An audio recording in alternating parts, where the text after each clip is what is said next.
Hey, God bless you. This is Apostle Rodney, and this is your daily insight. James 3 and verse 17 says, "But the wisdom that comes from heaven is first of all pure, then peace loving, considerate, submissive, full of mercy and good fruit, impartial and sincere."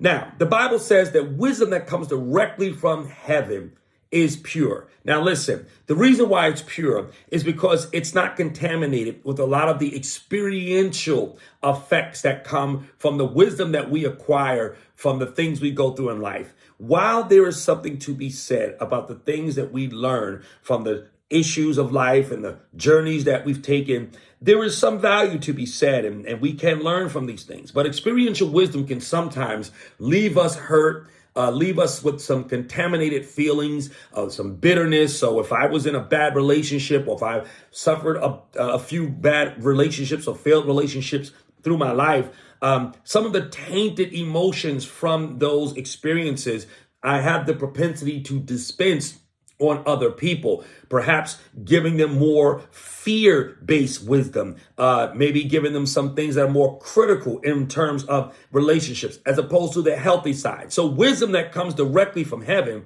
it's pure, it's peace-loving, it's considerate, and it is submissive.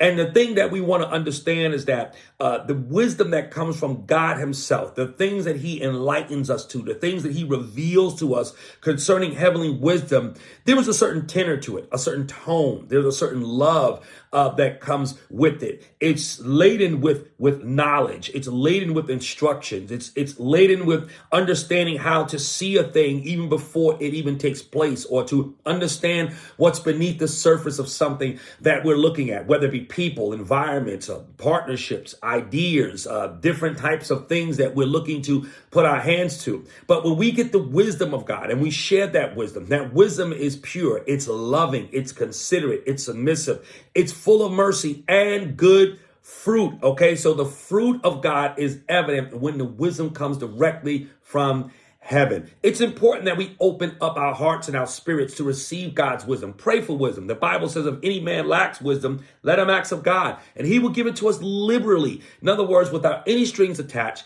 no restrictions, no caveats.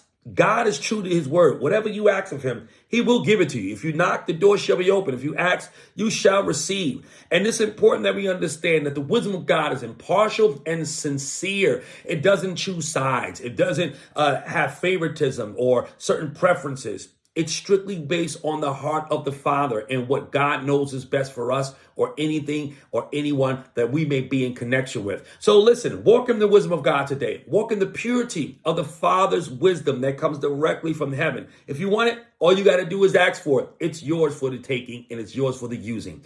God bless you. This is Apostle Rodney, and this is your Daily Insight.